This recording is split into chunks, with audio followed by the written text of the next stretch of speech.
বিসমিল্লাহির রহমানির রহিম। অর্থনীতি সম্মান দ্বিতীয় বর্ষ এবং মাস্টার্স ফাইনাল ইয়ারের প্রিয় শিক্ষার্থীরা, তোমাদের অনুরোধের প্রেক্ষাপটে যে ক্লাসটা আরও পড়ে দেওয়ার কথা ছিল সেটা আগে দিয়ে দিচ্ছি। এটি হচ্ছে স্লাটস্কি ইকুয়েশন, মানে স্লাটস্কির সমীকরণ। যদিও আমি দ্বিতীয় বর্ষে সম্বোধন করেছি, কিন্তু স্লাটস্কি সমীকরণ এই প্রশ্নটা মাস্টার্স ফাইনাল ইয়ারে প্রায় আসে।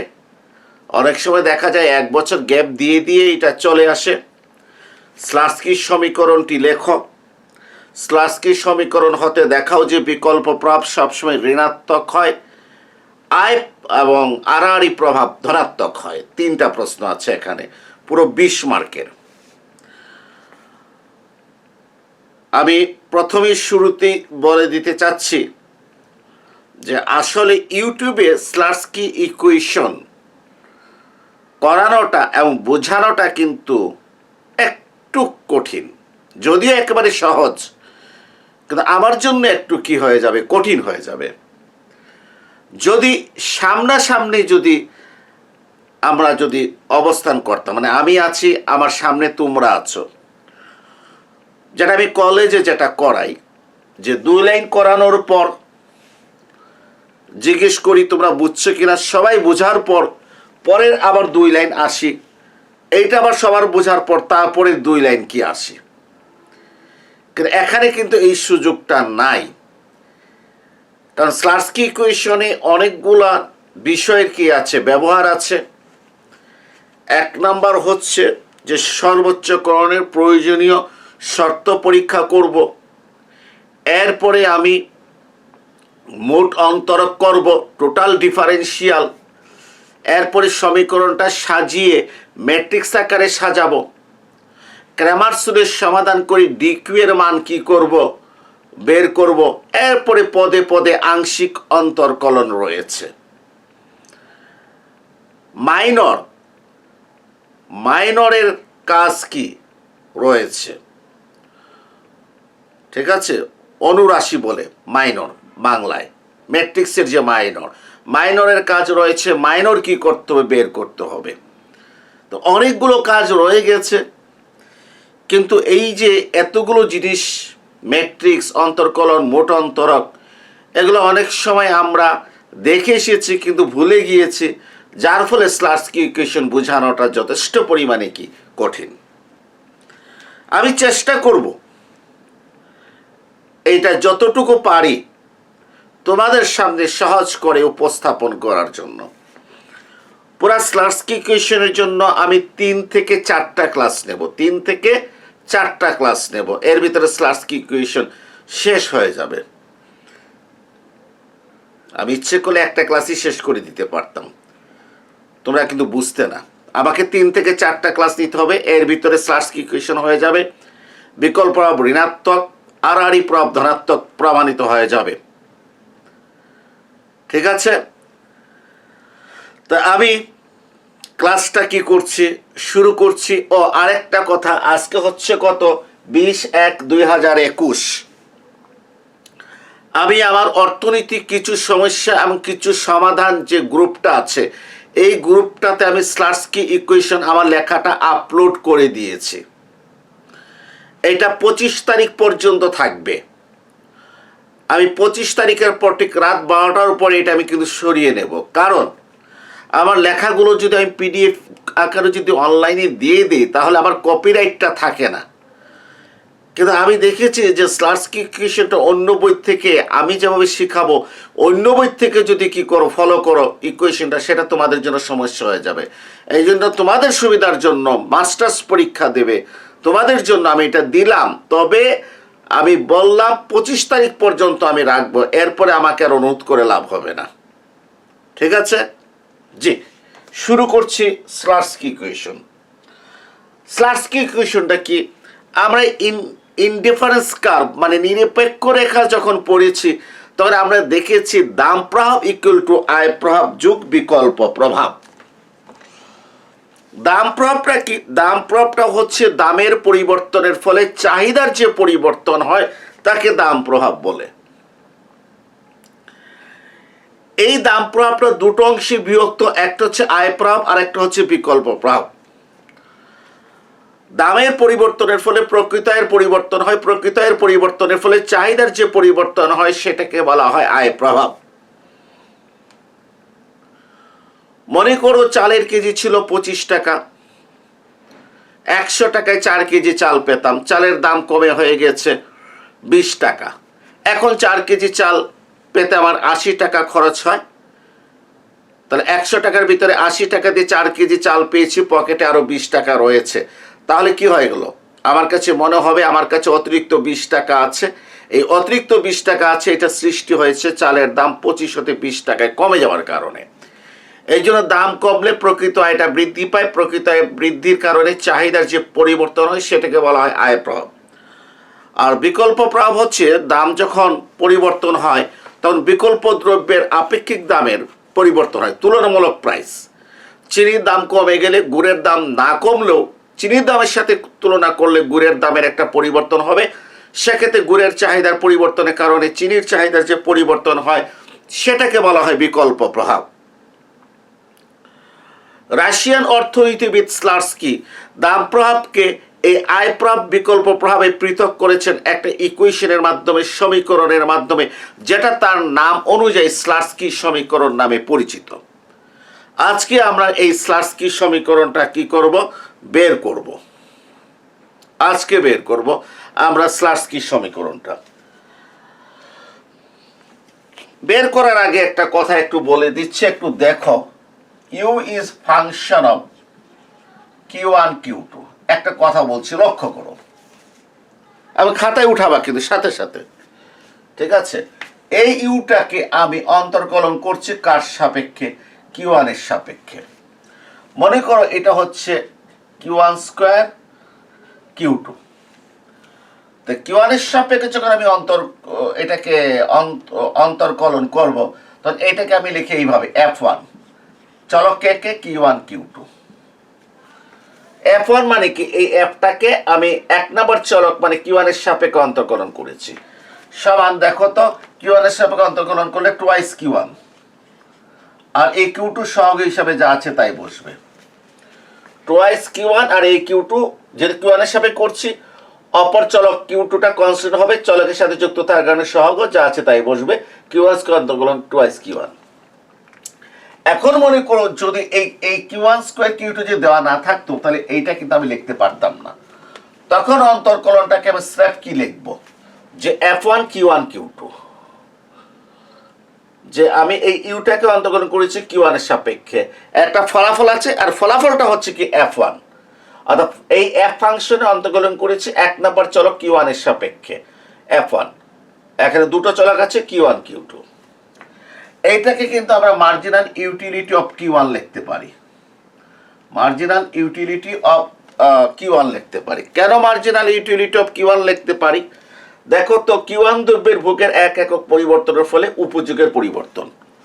কোন দ্রব্যের ভোগের 1 একক পরিবর্তনের ফলে উপযোগের যে পরিবর্তন হয় সেটা হচ্ছে সেই দ্রব্যের কি প্রান্তিক উপযোগ। So marginal utility of Q1 মানে এইটা যে কথা, আর মার্জিনাল ইউটিলিটি অফ Q1 কি একই কথা। একইভাবে আমি যদি del you by del Q2, Q2 সাপেক্ষে যদি এটাকে অন্তর্কলন করি তাহলে এটাকে লিখতে হবে কি F2, চলক কি আছে Q1 Q2। এটা হচ্ছে মার্জিনাল ইউটিলিটি অফ কত?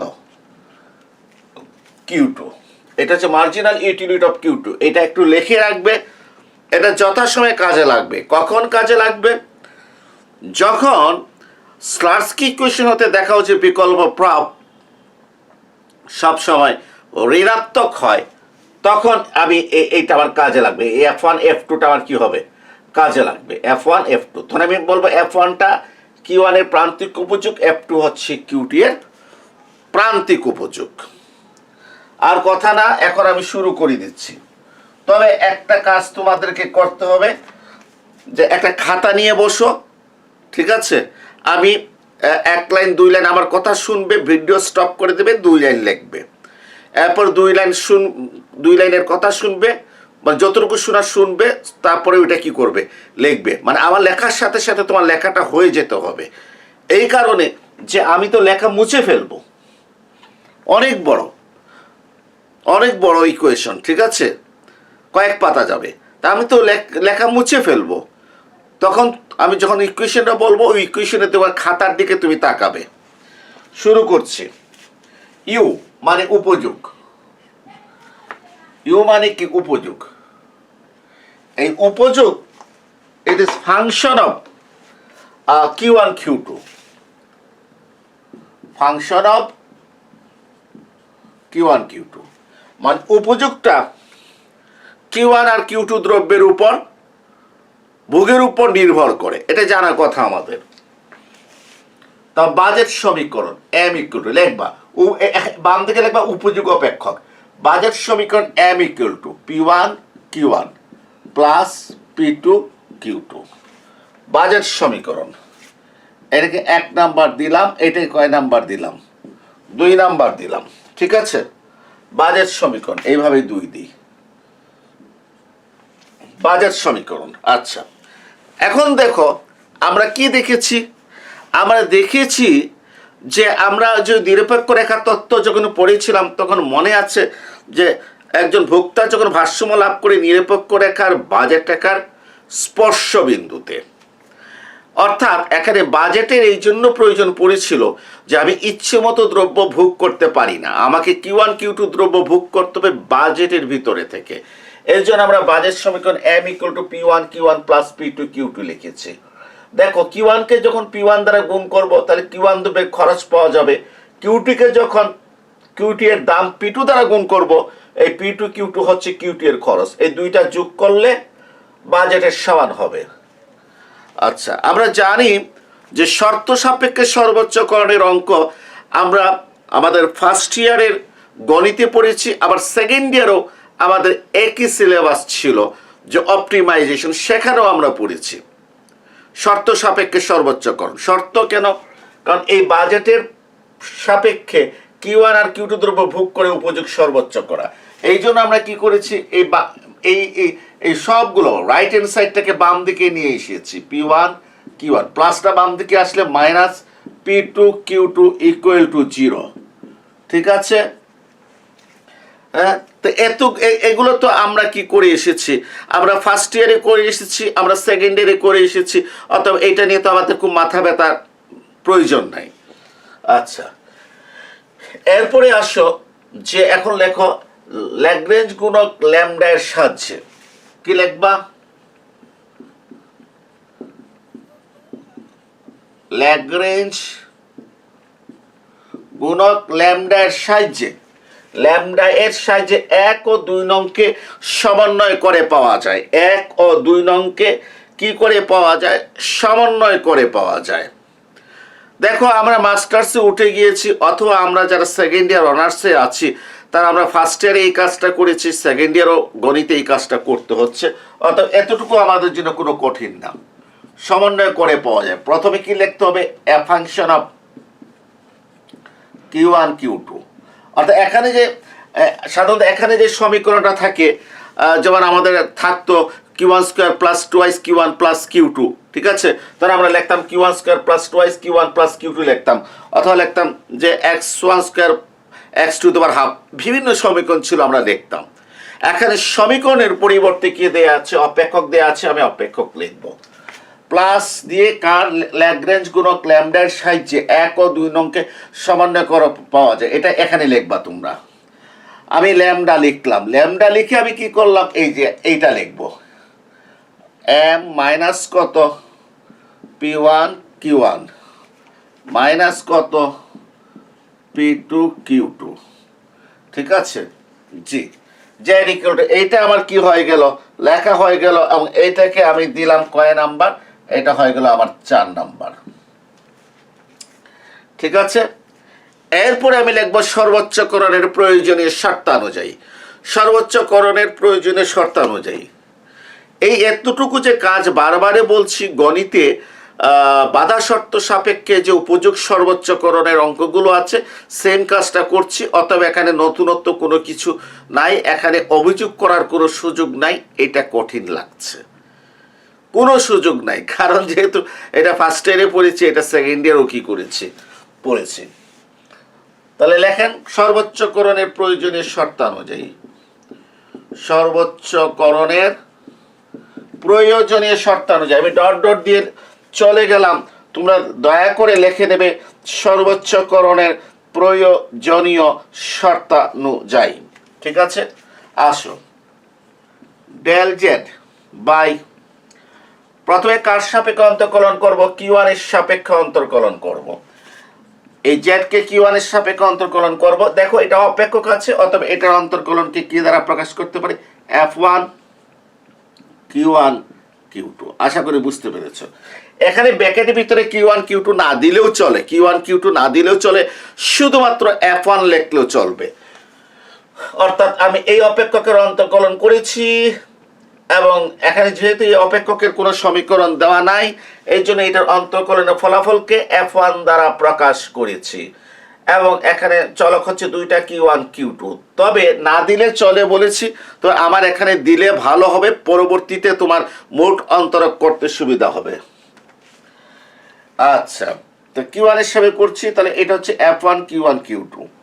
Q1 এর সাপেক্ষে করলে আমরা জানি আংশিক অন্তর্কলন যখন আমরা করি, এক্স এর সাপেক্ষে যখন আংশিক অন্তর্কলন করি তখন অপর স্বাধীন চলক ওয়াই কনস্ট্যান্ট ধরি, তখন ওয়াইয়ের অন্তর্কলনটা কি হয়ে যায়? 0 হয়ে যায়। কিন্তু ওয়াইটা যদি এক্স এর সাথে যুক্ত থাকে তখন ওয়াই সহগ হিসাবে যা আছে তাই কি হবে? বসবে, তখন কিন্তু 0 হবে না।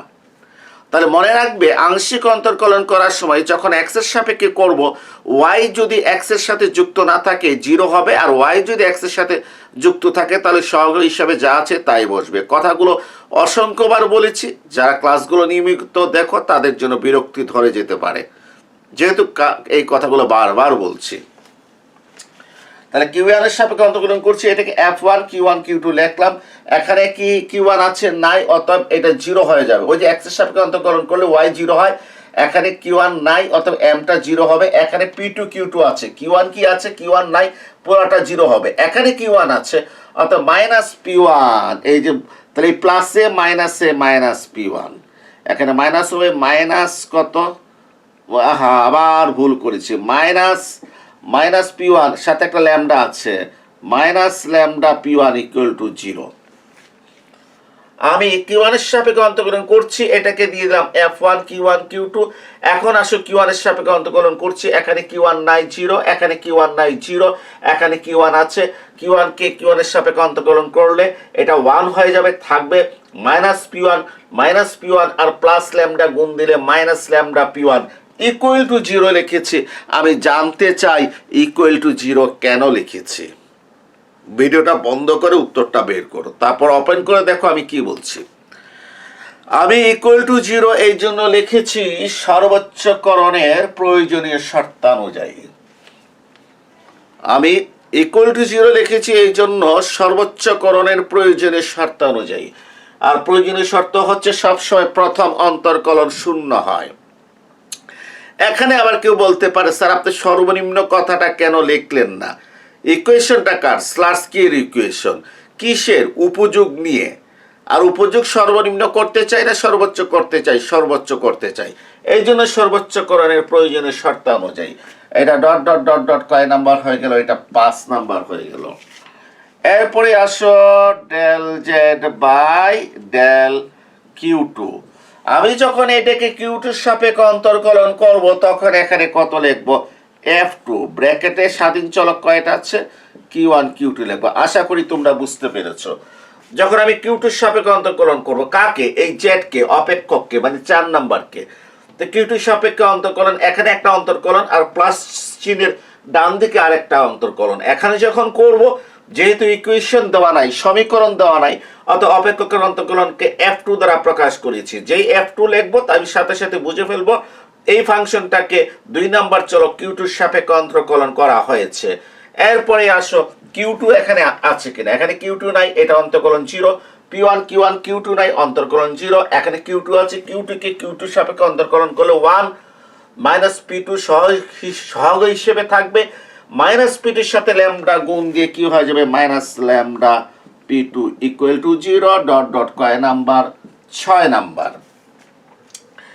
এরপরে আসো প্রিয় শিক্ষার্থীরা, del Z by del lambda, del Z by del lambda. এখন আমি কার সাপেক্ষে অন্তর্কলন করছি, আমি ল্যামডার সাপেক্ষে অন্তর্কলন করছি, আমি ল্যামডার সাপেক্ষে অন্তর্কলন করছি। কারণ তোমরা জানো যে আমরা ওই যে কনস্ট্রেন্ট ম্যাক্সিমাইজেশন, বাজেটের সাপেক্ষে উপযোগ সর্বোচ্চকরণের ক্ষেত্রে অন্তর্কলন করি 3টা উপাদান দ্বারা। প্রথম 2টা হচ্ছে যে দ্রব্য Q1 Q2 x1 x2 যা দ্বারা প্রকাশ করা হোক না কেন, আর হচ্ছে ল্যাগ্রেঞ্জ গুণক ল্যামডা দিয়ে করি আমরা। আমি এটা ল্যামডা দিয়ে অন্তর্কলন করলে এখানে কি ল্যামডা আছে, ল্যামডা নাই, তাহলে কি হবে বলো তো, যদি ল্যামডা না থাকে আর ল্যামডার সাপেক্ষে যদি অন্তর্কলন করি, আর যেখানে ল্যামডা থাকবে না তার পুরোটা কি হবে, 0 হবে, অর্থাৎ এই পুরাটা 0 হবে।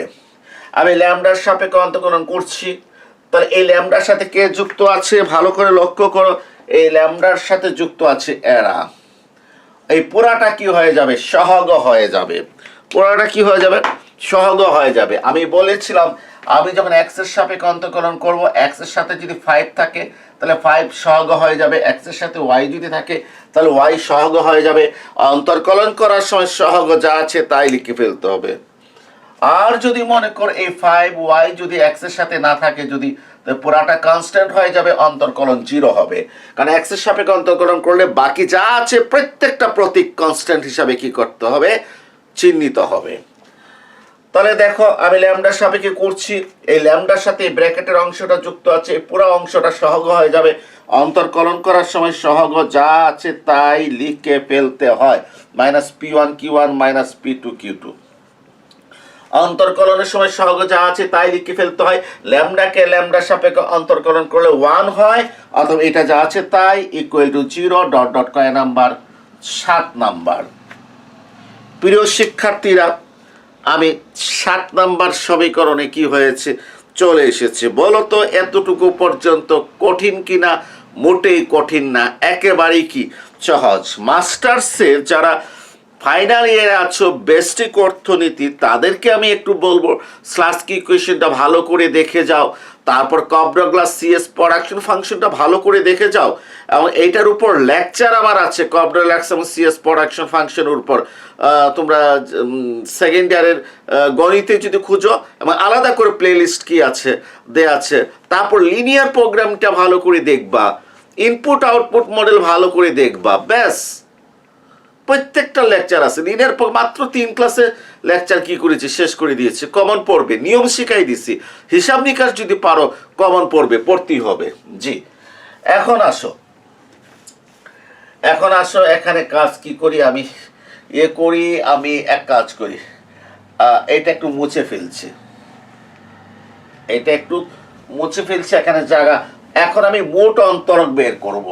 আমি কি বার করব, মোট অন্তরক বের করব। 5, 6 এবং 7 নং এর মোট অন্তরক বের করব। 5, 6 এবং 7 নং এর কি বের করব, মোট অন্তরক।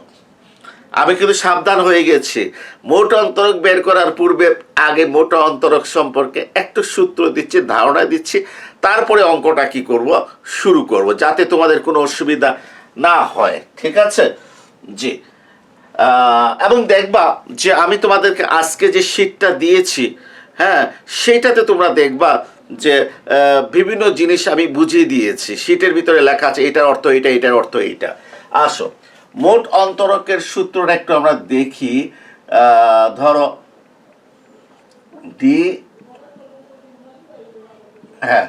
dfxy, ঠিক আছে, dfxy, এটার মোট অন্তরক হচ্ছে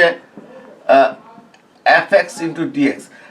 একটা মজার কথা হচ্ছে যে আমি কিছুদিন আগে মোট অন্তরকের ক্লাস করাচ্ছি, এটা আমার ইউটিউবে এখন কি পাবে, রিসেন্টলি আমি মোট অন্তরকের ক্লাস কি করাচ্ছি। ঠিক আছে, তোমরা যে অন্তরক প্লেলিস্ট থেকে অন্তরক বাংলায় লিখে সার্চ দিলে ওই প্লেলিস্টটা পেয়ে যাবে, অথবা তোমরা ওই ফার্স্ট ইয়ারের যে গণিত আছে, হ্যাঁ, সেটা তোমরা করবে, যে প্লেলিস্টটা দেখলে খুঁজলে পেয়ে যাবে। মোট অন্তরকের ক্লাস করাচ্ছি, এটার সূত্র হচ্ছে এই যে কি যেন, হ্যাঁ, যে এফ এক্স ওয়াই মানে দুটো যদি স্বাধীন চলক থাকে, এটা মোট অন্তরক হচ্ছে F X into DX plus F Y into DY. মানে এফ এক্স অর্থাৎ এই ফাংশনটাকে এক্স এর সাপেক্ষে অন্তর্কলন করব, তারপর ডিএক্স, তারপর ফাংশনটাকে ওয়াই এর সাপেক্ষে অন্তর্কলন করব, তারপর কি লিখবো, ডিওয়াই লিখবো। ঠিক আছে, সুতরাং মনে রাখবে। আরেকটা দিচ্ছে দেখো ডি ইউভি, এটা হচ্ছে U DV plus V DU. যদি মনে করো দুইটা চলক গুণের আকারে থাকে, কিসের আকারে থাকে, গুণের আকারে থাকে, তাহলে কি হবে যে u into dv, u DV plus V du. ঠিক আছে, u DV plus V du. Okay, তাহলে এই দুইটা সূত্র একটু মাথার ভিতরে রাখো। এখন তুমি লেখো 5 6 7, 5 6 7 নঙের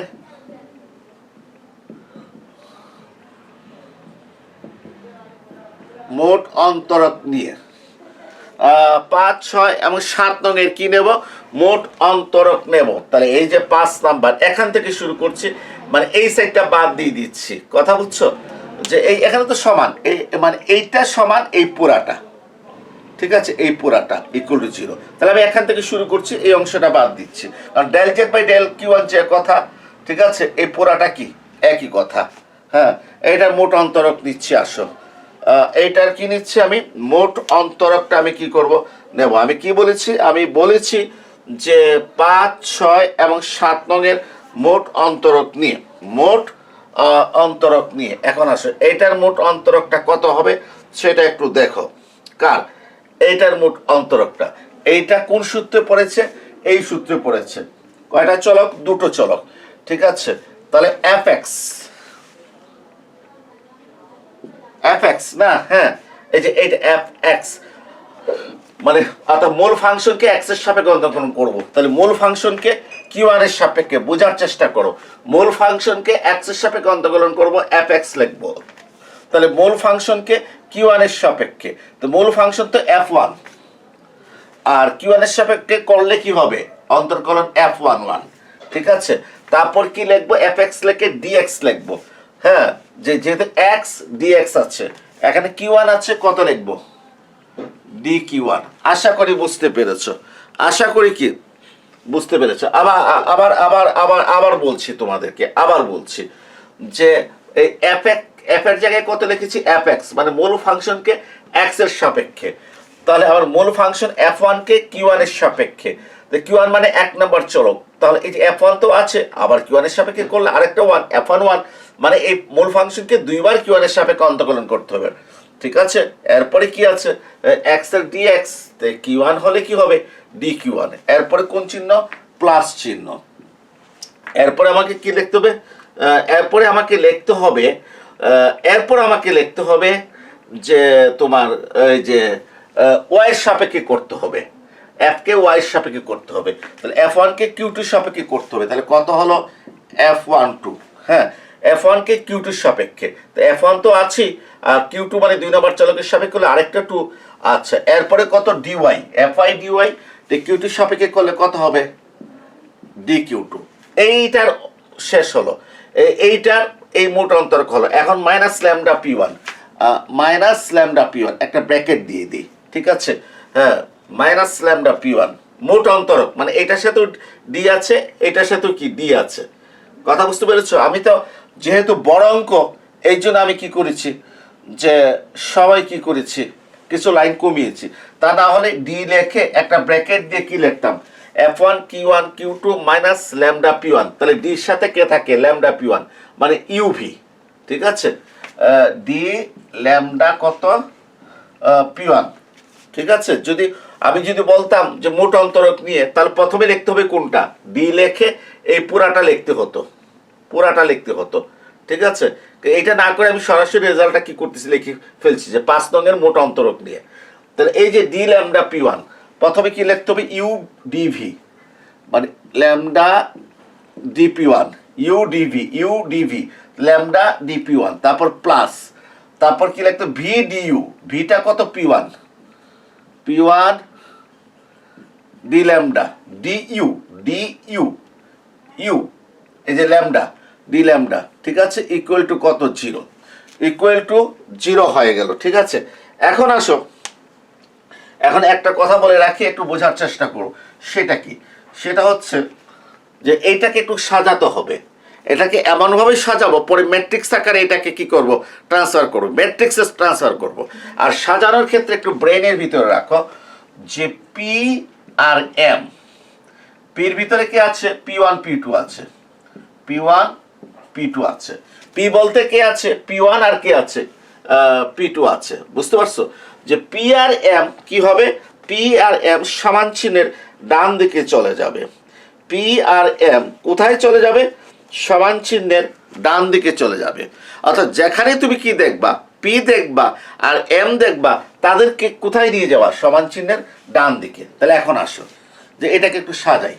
সুতরাং F11 DQ1 এটা যা আছে তাই থাকবে, এইটাও কি যা আছে তাই থাকবে, F12 DQ2।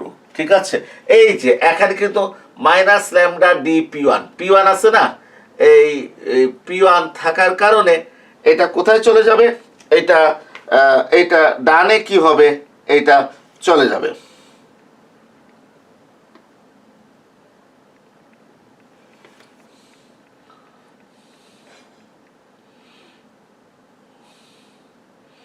আমি একটা মিনিট একটু সময় নিচ্ছি। ল্যামডা DP2 আর হচ্ছে একটু সংশোধন করিনি আমি, যে একটু বোঝানোর জন্য একটু সংশোধন করিনি। ডিপি আর ডিএম, এই সরি ডিপি আর ডিএম, হ্যাঁ, এই ডিপি ডিএম যার সাথে যুক্ত থাকবে এরা কোন দিকে চলে যাবে, এরা ডান দিকে চলে যাবে। ডিপি আর পি বলতে P1 বোঝায়, পি বলতে P2 বোঝায়। তা একটু দেখো, এই যে ল্যামডা DP1 এই বেচারা কোথায় চলে যাবে, ডানে চলে যাবে। কিন্তু এই যে মাইনাস P1 ডি ল্যামডা এটা বামে থাকবে, মাইনাস P1 ডি ল্যামডাটা কোথায় থাকবে, এ বামে থাকবে। কেন বামে থাকবে P1 ডি ল্যামডা? আমি তো বলেছি পি ডানে যেতে হবে, না পি ডানে যেতে হবে বলি নাই, বলেছি ডিপিটা ডানে যেতে হবে, ডিপিটা। এই দেখো DP1, ডিপি মানে কি, DP1 হতে পারে, DP2 হতে পারে, এই বেচারা ডানে চলে যাবে। ঠিক আছে, আর P1 ডি ল্যামডা, এখানে P1 আছে, আমি বলছি ডিপি ডানে যাবে, ডিপি শুধু পি থাকলে ডানে যাবে না, পি থাকলে ডানে যাবে না। ডানে কে কে যাবে, ডিপি আর ডিএম ডানে যাবে। এম থাকলেও যাবে না, ডিএম থাকলে যাবে। বা ডিএম মানে কি, এম এর পরিবর্তন, ডিপি মানে কি, দামের পরিবর্তন, মানে মনে রাখার সুবিধার জন্য বলছি। তাহলে দেখো, তাহলে এই যে মাইনাস ল্যামডা DP1 এ ডানে চলে যাবে, মাইনাসটা প্লাস হয়ে যাবে। তো DP1 ডট ডট, এটা কয় নাম্বার, এটা হচ্ছে 6 7, এটা 8 নাম্বার। আচ্ছা, এখন 6 নাম্বারের মোট অন্তরকটা করে ফেলি। 6 নাম্বারের মোট অন্তরকটা হচ্ছে, দেখো যে ওই যে fx dx plus fy dy। তাই প্রথমে এটাকে Q1 এর সাপেক্ষে করব। তো Q1 এর সাপেক্ষে করলে F2 না, তাহলে কি হবে নিজেরা চিন্তা করো, F21। Q1 এর সাপেক্ষে যখন আমি করব সেটা কত হয়ে যাবে, F21 হয়ে যাবে। ওকে, Q1 এর সাপেক্ষে যখন করব, আর এখানে কি থাকবে, DQ1। হ্যাঁ, যে Q1 এর সাপেক্ষে করলে কত হবে, F21 আর DQ1। এরপর কি দেব, প্লাস চিহ্ন। এরপর হবে কার সাপেক্ষে, Q2 সাপেক্ষে। তো Q2 সাপেক্ষে হলে এটা কি হবে, F22। আর এখানে কি হবে, যেটা Q2 সাপেক্ষে, অর্থাৎ কত লিখবো, DQ2। ঠিক আছে, এটা মাইনাস একটা ব্র্যাকেট দিয়ে দিই, ব্র্যাকেট দিয়ে কি লিখবো, UV, প্রথমে ল্যামডা DP2 প্লাস কি লিখবো,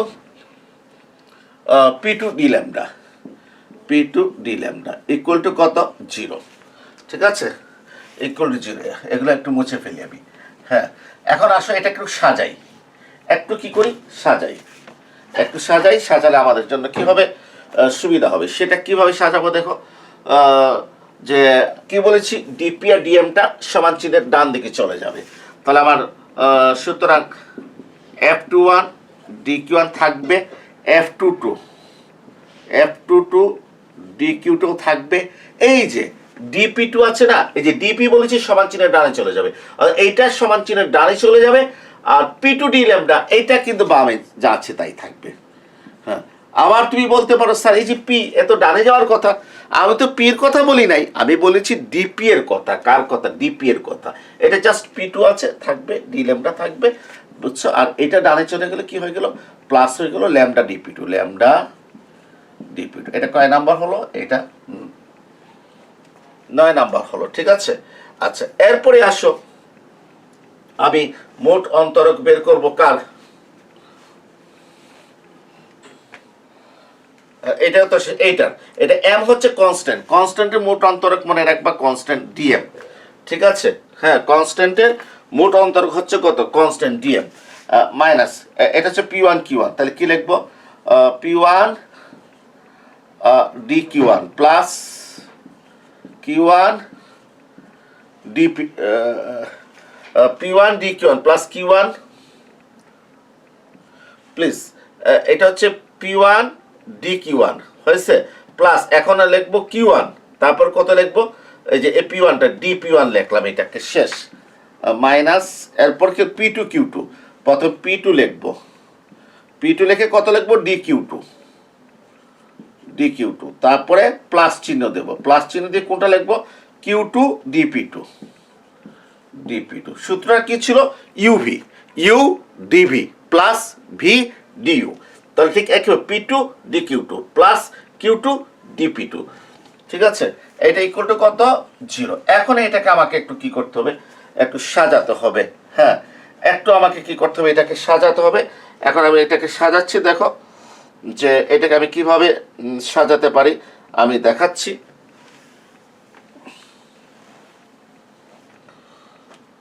এই যে ডিএমটা সমান চিহ্নের ডানে চলে যাবে, কে কে ডানে চলে যাবে বল দেখাচ্ছি। এইটা সমান চিহ্নের ডানে চলে যাবে, এইটা সমান চিহ্নের ডানে চলে যাবে, এইটা সমান চিহ্নের ডানে চলে যাবে। কেন? তোমাকে সূত্রটা কি দিয়েছিলাম? ডিপি আর ডিএমটা সমান চিহ্নের ডানে চলে যাবে। এই যে ডিএম থাকার কারণে সমান চিহ্নের ডানে চলে যাবে। এটা পি ওয়ান আছে, এটা ডিপি নাই, কি নাই? ডিপি নাই, এই জন্য ডানে যাবে না। এটা ডিপি আছে, ডানে চলে যাবে, ডিপি টু আছে, ডানে চলে যাবে। তাহলে বামে কে থাকে দেখো, সুতরাং মাইনাস কত? পি ওয়ান, তারপর কত লিখবো? Minus P one D Q one, ঠিক আছে। মাইনাসে প্লাস না, এটা তো ডানে চলে যাবে, এটা থাকবে minus P two D Q two, minus P two D Q two, minus P two D Q two, এটাও কোথায় থাকবে? বামে। আচ্ছা, আর বাকি হ্যাঁ লিখে ফেলেছি। তাহলে আর কে কে থাকবে দেখো, তাহলে এরা কোথায় চলে যাবে? ডিএমটা তো চলে যাবে ডানে, মাইনাস ডিএম, এইটা ডানে চলে যাবে, মাইনাসে প্লাসে মাইনাস, ডানে গেলে কি হয়ে যাবে? Plus Q one DP one, তারপরে এটাও ডানে চলে যাবে, মাইনাসে প্লাসে মাইনাস কি হয়ে যাবে? Plus Q two DP two. অর্থাৎ ডানে কে থাকবে? ডানে থাকবে minus DM plus Q one DP one, তারপর কি থাকবে? Plus Q two DP two. এটা কয় নাম্বার? এটা হচ্ছে আমাদের 10 নাম্বার। এটা হচ্ছে আমাদের কয় নাম্বার? 10 নাম্বার। এই এখানে এই যে কোনটা ডানে নিতে হবে আর কোনটা বামে নিতে হবে, এইটা নিয়ে আমাদের বিরাট কি হয়ে যায়? সমস্যা হয়ে যায়। অতএব আমি সমস্যায় পড়বো না, আমি জাস্ট মনে রাখবো যে মোট অন্তরক নেওয়ার পর আমি সমীকরণ যখন সাজাবো তখন ডিপি মানে এই ডিপি মানে ডিপি ওয়ানও হতে পারে, ডিপি টুও হতে পারে, আর ডিএম সমান চিহ্নের ডানে যাবে, বাকি সবাই কোথায় থাকবে? বামে থাকবে। বাকি সবাই কোথায় থাকবে? বামে থাকবে, ঠিক আছে। এখন তুমি যদি আবার কথাটা যদি ভালোভাবে যদি না শুনো, তাহলে তুমি বলবা স্যার এই যে আপনি পি ওয়ান পি টু বামে রেখে দিয়েছেন, আর আপনি যে বলছেন পি সমান চিহ্নের ডানে যেতে হবে। আমি বলবো আমি পি সমান চিহ্নের ডানে যাওয়ার কথা বলি নাই, আমি বলেছি ডিপি সমান চিহ্নের ডানে যাবে। এই যে সমান চিহ্নের ডানে গিয়েছে, আশা করি তোমরা বুঝতে পেরেছ। এখন তুমি লেখো যে 8, 9 এবং 10কে ম্যাট্রিক্স আকারে সাজিয়ে পাওয়া যায়। 8, 9 এবং কি 10কে, এই যে এই 8, 9 আর 10কে কি আকারে সাজাবো? যে ম্যাট্রিক্স আকারে সাজিয়ে পাওয়া যায়। হ্যাঁ, ম্যাট্রিক্স আকারে সাজিয়ে পাওয়া যায়। তাহলে আমি এক কাজ করি, হ্যাঁ আমি একটু কাজ করি যে আবার 8 নাম্বারটাকে একটু উপরে না উঠালে আমি ম্যাট্রিক্স আকারে সাজানো আমার জন্য কি হয়ে যাবে, কঠিন হয়ে যাবে। আচ্ছা 8 নাম্বারটা আমি একটু উপরে লিখছি যে মাইনাস P1 কত DQ1 না, আর মাইনাস কত P2 DQ2, P2 DQ2 সমান minus DM plus Q1 DP1 plus Q2 DP2। এটা কয় নাম্বার, 10 নাম্বার। এটা মুছে ফেললাম। হ্যাঁ এখন আমি লিখছি 8, 9 এবং 10 নাম্বারকে ম্যাট্রিক্স আকারে সাজিয়ে পাওয়া যায়। এখন একটা সমীকরণকে কিভাবে ম্যাট্রিক্স আকারে সাজাতে হয় সেটা আমি তোমাদের সাথে আলোচনা করেছি। সেকেন্ড ইয়ারের যে কি আছে ম্যাট্রিক্স অধ্যায় আছে সেখানেও আলোচনা করেছি। আমরা সাজাবো, কোনো অসুবিধা নেই, একেবারেই কি সহজ, একেবারেই সহজ। একটু ঝামেলা কোন জায়গাতে হবে, মোট অন্তরক নেওয়ার পর যখন সমীকরণটা সাজিয়েছি তখন অনেকে এখানে মনে রাখতে পারে না, সেক্ষেত্রে আমি কৌশল দিয়েছি ডিপি এবং ডিএম সমান চিহ্নের ডানে যাবে। কৌশলটা মনে রাখলে একেবারেই সহজ হয়ে যাবে। এখন আসো ম্যাট্রিক্স আকারে সাজাবো। আচ্ছা ম্যাট্রিক্স আকারে সাজানোর নিয়মটা কি, যে কোথায় 8 নাম্বার সহগগুলো F11 প্রথম সহগ ম্যাট্রিক্স, অর্থাৎ DQ1 এর সহগ F11 লিখতে হবে, DQ2 সহগ F12 লিখতে হবে, এরপরে D ল্যামডা সহগ মাইনাস P1 লিখতে হবে। অর্থাৎ কার কার সহগে লিখেছি একটু মনে রাখতে হবে, কার কার সহগে লিখেছি একটু মনে রাখতে হবে। সহগ লিখেছি কার কার, DQ1 এর, DQ2 আর D ল্যামডার কি লিখেছি, সহগ লিখেছি। এর মানে এখানে DQ1 DQ2 D ল্যামডা চলক হিসাবে পরিগণিত। আচ্ছা নিচে দেখো, যদি তাহলে এই পুরা লাইনটা DQ1 এর হবে, এই পুরা লাইনটা DQ2 এর হবে, এই পুরা লাইনটা D ল্যামডার হবে। এখানে DQ1 এর সাথে কে আছে F21। এই কি করছি 9 নাম্বারে যাবো না, হ্যাঁ 9 নাম্বার ভাগ্যিস 9 নাম্বারে তাকাতে পারে, 9 নাম্বার 8, 9 আর 10 বলেছি। তাহলে DQ1 এর সাথে কে আছে F21, DQ2 এর সাথে কে আছে F22, আর D ল্যামডার সাথে কি আছে মাইনাস P2 পেয়েছে। আচ্ছা এরপরে যাও 10 নম্বরে, DQ1 এর সাথে কি আছে মাইনাস P1, মাইনাস P1 কার সাথে আছে DQ1 এর সাথে মাইনাস P1, DQ2 এর সাথে কি আছে minus P2, minus P2 DQ2। আচ্ছা দেখো তো এখানে D ল্যামডা আছে কিনা, এখানে D ল্যামডা নাই। তো যেহেতু এখানে D ল্যামডা নাই তাহলে এখানে কত লিখতে হবে, 0 লিখতে হবে। হ্যাঁ যেহেতু এখানে D ল্যামডা নাই তাহলে আমি যদি D ল্যামডা যদি লিখতে চাই তাহলে প্লাস 0 ইন্টু কত লিখতে হবে D ল্যামডা সমান, বুঝতে পেরেছো? এই জন্য আমরা D ল্যামডা নাই তার সহগ 0 ধরেছি। আশা করি তোমরা কি করেছো বুঝতে পেরেছো, 0। এরপর এই শেষ ব্লক। এখন তুমি কি লিখবা, চলকগুলো লিখবা। চলকের ভিতরে একটা কি হবে জানো, একটা হবে DQ1, প্রথমটা হবে DQ1, পরেরটা হবে DQ2, এর পরেরটা হবে D ল্যামডা, ঠিক আছে? DQ1 DQ2 লাস্টেরটা হবে D ল্যামডা সমান, সমান দিয়ে আমরা কি লিখবো জানো, সমান দিয়ে ডান দিকের সংখ্যাগুলো লিখবো। 8 নাম্বারের সমান চিহ্নের ডান দিকে কি আছে,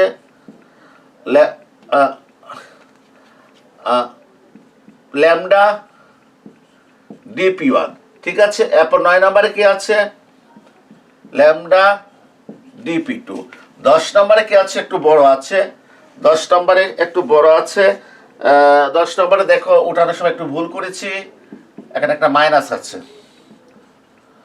মাইনাস ডিএম, ঠিক আছে? মাইনাস ডিএম, তারপর কত আছে plus Q1 DP1, Q1 DP1 plus Q2 DP2, এই শেষ। এটা হচ্ছে আমার কি জানো, এটা হচ্ছে আমার ম্যাট্রিক্স সমীকরণ। 11, 12 মাইনাস P1, এরপরে 21, 22, 21, 22 মাইনাস কত P2, minus P1 minus P2 0, এটা ঠিক আছে। এইটাও কি আছে, ঠিক আছে, জি। এটা হচ্ছে আমার ম্যাট্রিক্স সমীকরণ। এখন এই সমীকরণটা সমাধান করে আমি DQ1 এর মান বার করবো। কার মান, DQ1 এর মান। এখন আশা করি আমরা জানি ক্র্যামার-সুলেস কিভাবে সমাধান করতে হয় আমরা জানি, এই জন্য আমি একটু লিখে ফেলি যে ক্র্যামার-সুলেস সমাধান করে পাওয়া যায়। আমি একটু লিখি কি কি করে ক্রেমার্স রুলে সমাধান করে পাওয়া যায়। ঠিক আছে, ক্রেমার্স রুলের সমাধান করে পাওয়া যায়। এটা মুছে ফেলি। হ্যাঁ, ক্রেমার্স রুলের সমাধান করে পাওয়া যায়। আশা করি তোমাদের মনে আছে ক্রেমার্স রুলে কিভাবে সমাধান করতে হয়। ক্রেমার্স রুলের সমাধান করে পাওয়া যায়। আমি লিখছি কার মান বার করব, dq1 এর মান ক্রেমার্স রুলের সমাধান করে পাওয়া যায়। এই দেখো dq1 সমান, আমি ক্রেমার্স রুলের সমাধান করব।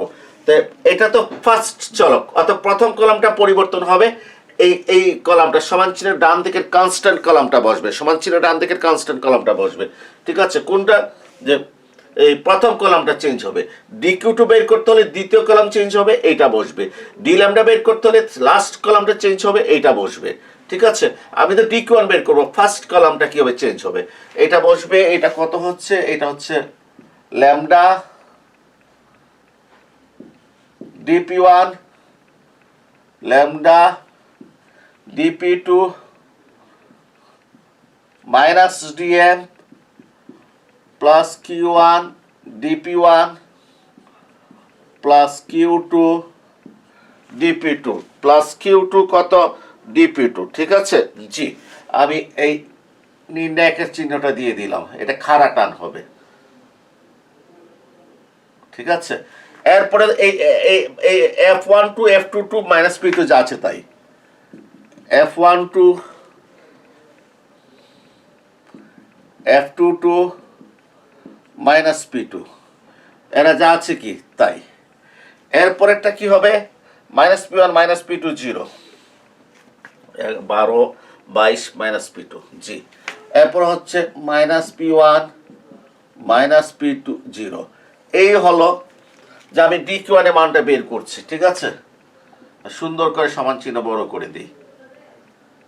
জি, নিচে হবে মূল ম্যাট্রিক্সের নির্ণায়ক মান, নিচে হবে মূল ম্যাট্রিক্সের নির্ণায়ক মান, অর্থাৎ নিচে হবে 11 12 minus p1 21 22 minus p2 minus p1 minus p2 আর 0। এই তো কার মান বেরিয়ে গেল, dq1 এর মানটা বেরিয়ে যাবে এখন আমাদের। ঠিক আছে, dq1 এর মানটা এখন আমাদের বেরিয়ে যাবে। হ্যাঁ জি, এখন আসলে আমরা dq1 এর মানটা বের করি, ঘাবড়ানোর কোনো প্রয়োজন নাই, একেবারেই সহজ, একেবারেই সহজ। তোমরা এটা করেছো, একেবারেই সহজ। প্রথমে তুমি লেখো lambda dp1, lambda dp1।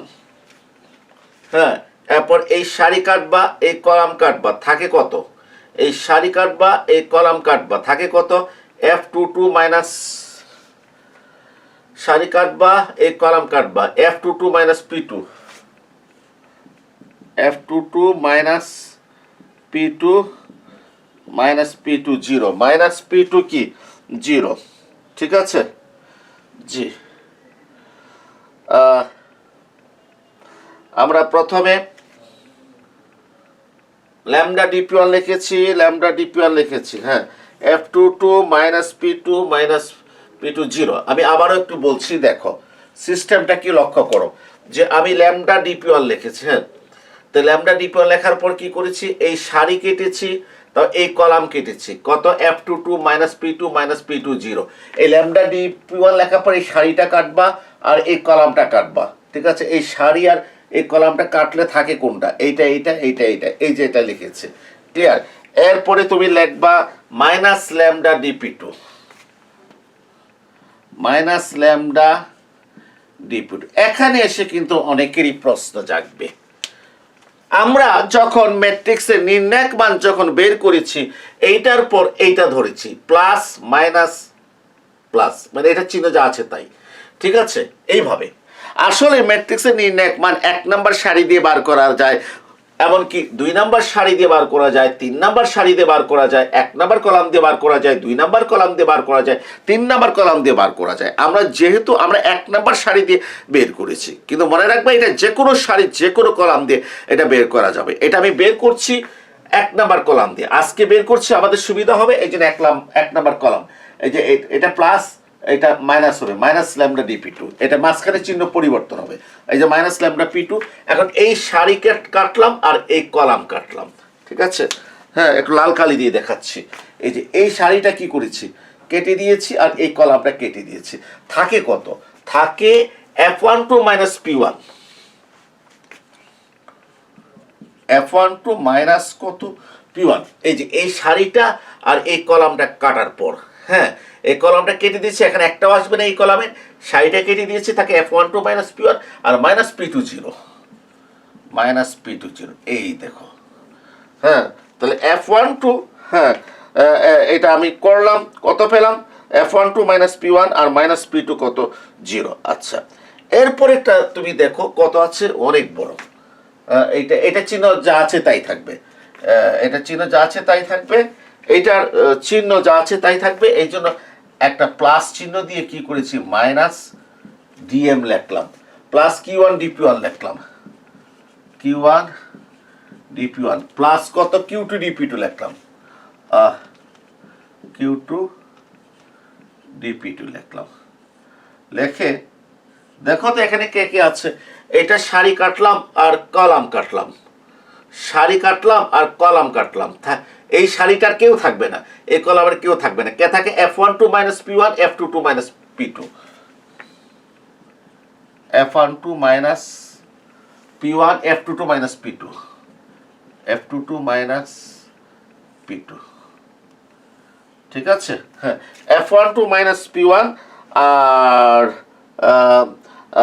F22 minus কত, P2। এরপর দেখো যে এখানে মূল ম্যাট্রিক্সের নির্ণায়ক মান 11, এটা যা আছে তাই 12, মাইনাস P1 21, 22, মাইনাস P2,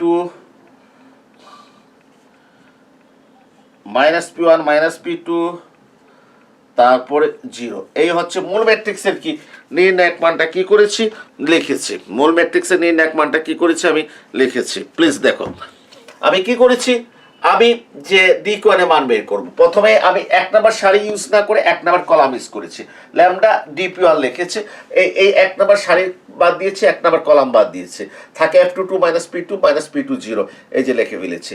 এরপর এই মাঝখানে চিহ্ন পরিবর্তন হবে, প্লাসের জায়গায় কি আসবে, মাইনাস আসবে, ল্যামডা DP2 লিখেছি, এই দুই নাম্বার সারি বাদ দিয়েছি, এই এক নাম্বার কলাম, এটা যে সারিতে আছে বাদ দিয়েছি, যে কলাম আছে বাদ দিয়েছি, আর থাকে কত, F12 মাইনাস P1 আর minus P2 0, F12 minus P1 minus P2 0। এরপরে আমি কি লিখেছি, এটা চিহ্ন যা আছে তাই থাকবে, অর্থাৎ minus DM plus Q1 DP1 plus Q2 DP2 যা আছে তাই আছে, এই সারির পুরোটা বাদ যাবে, এই কলামের পুরোটা বাদ যাবে, থাকে মানে এইটা, মানে এই উপাদানটা, এখানে যে উপাদানটা লিখবো, এই উপাদানটা সারি কাটা যাবে আর কলাম কাটা যাবে। 12 মাইনাস P1 আর 22 মাইনাস P2 লেখা হয়েছে, আর এখানে মূল ম্যাট্রিক্সের কি নির্ণায়ক মান, ঠিক আছে। জি, তো এখন দেখো আমি এটা একটু মুছে ফেলছি,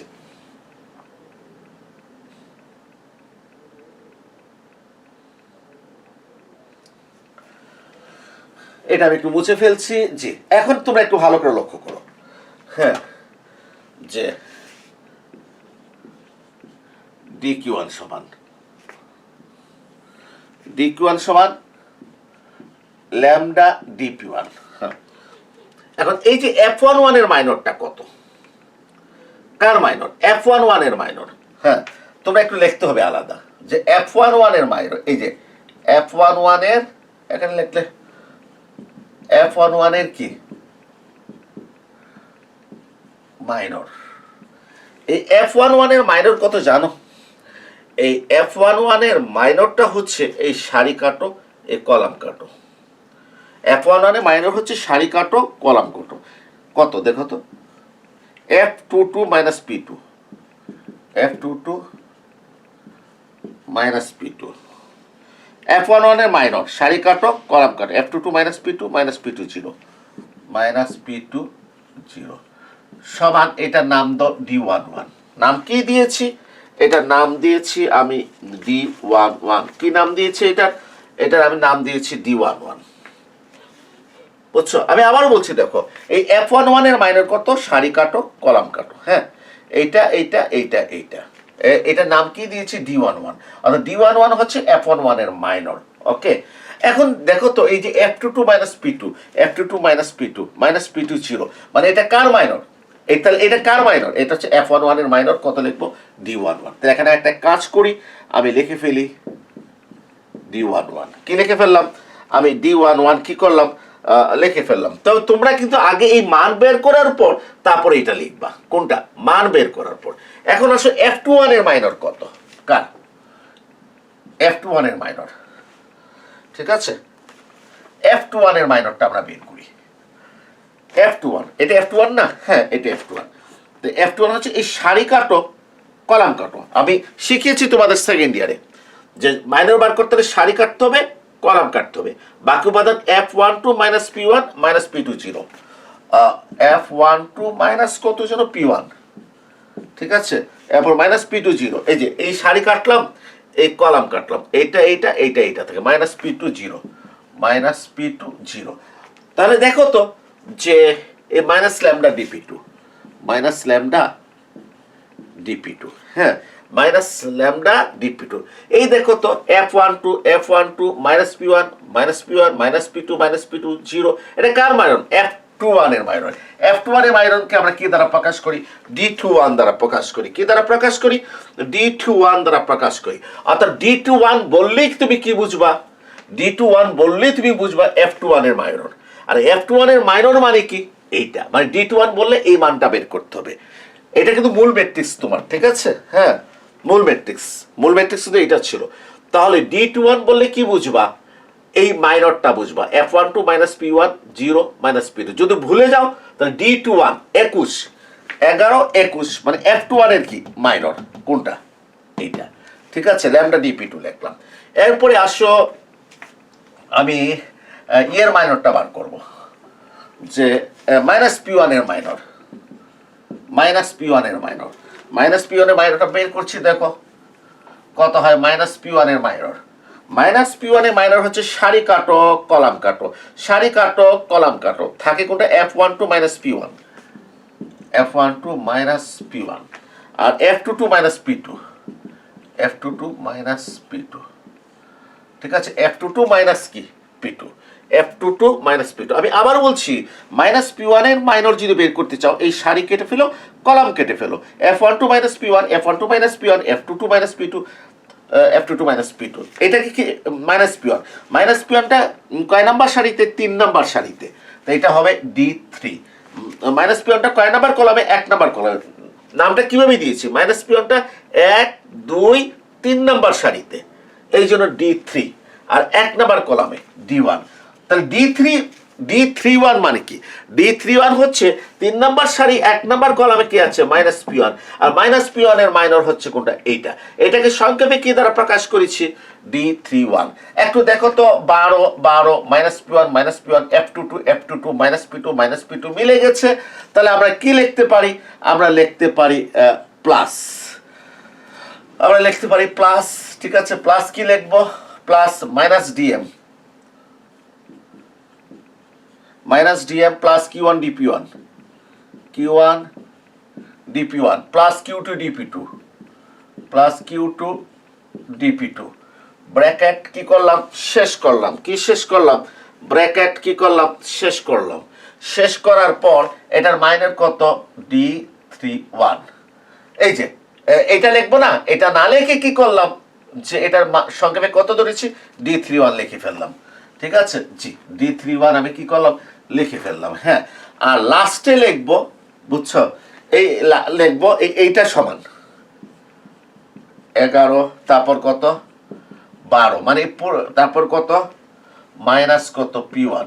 এই পুরাটা আমি লিখবো, পুরাটা লিখে কত লিখবো? D, ঠিক আছে? এটা নির্ণায়ক কত ধরেছি? D। তা বলবো এটা নির্ণায়ক সমান কত? D, মানে এটা লিখে D লিখবো। তো নিচে কত লিখবো? D লিখবো। আর এই সমীকরণটা হচ্ছে কয় নাম্বার সমীকরণ? 12 নাম্বার সমীকরণ। এই সমীকরণটা হচ্ছে 12 নাম্বার সমীকরণ। প্রিয় শিক্ষার্থীরা, 12 নাম্বার সমীকরণে আসতে হলে কিন্তু আমাকে অনেক কাজ করতে হবে। আমি দেখিয়ে দিয়েছি, সেগুলো করার পর তুমি কি করবা? 12 নাম্বার সমীকরণ তুমি লিখবা, ঠিক আছে?